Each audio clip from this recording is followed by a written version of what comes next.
Thank you, Stacey.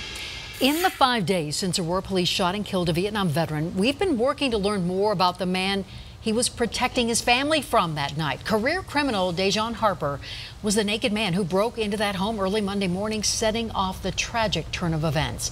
Now, we have been pressing officials to find out why a man with a lengthy and violent past was ever even allowed back on the streets. Denver 7's Jennifer Kovaleski's in the newsroom tonight. Jen, I think it's safe to say most of us would not have wanted Dajon Harper living in our neighborhoods. Shannon and Ann, Harper went by the name Blackout and was a known gang member. He'd just been in jail for robbery right before the most recent attack. But that's just the beginning of his long rap sheet, the most serious in 2011 for attempted murder. 2 years later, police arrested him again, this time for assault and child abuse. Ma'am. Are you, okay, listen to me. Ma'am.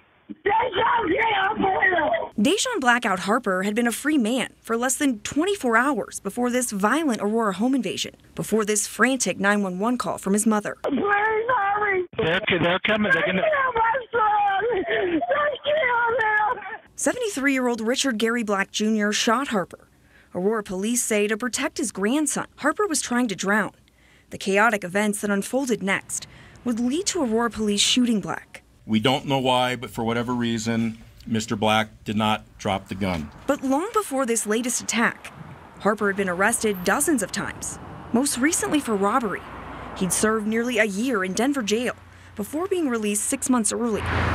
But it's the details of this 2011 attempted murder charge that tells the story of Harper's violent past with children. These court records show during an argument with the victim, who Harper had 2 children with, the suspect used his fist to repeatedly hit the victim about her body. He then grabbed the 2-year-old child, ran down the street, and threw him into the ground. When a Good Samaritan tried to stop him, Harper grabbed a handgun and then fired approximately 5 rounds at the Good Samaritan. Despite the allegations, they reached a plea agreement.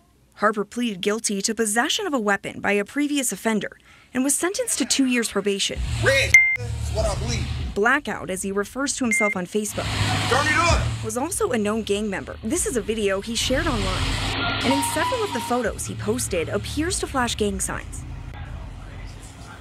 Now, we asked the Denver District Attorney's Office why a plea deal was reached in the attempted murder case. They could only tell us that the lead prosecutor in that case is long gone. And after over 6 years, they didn't have any specific details about why a plea was reached. For now, we're live in the newsroom. I'm Jennifer Kovaleski for Denver 7. Wow, stunning. Thank you, Jen.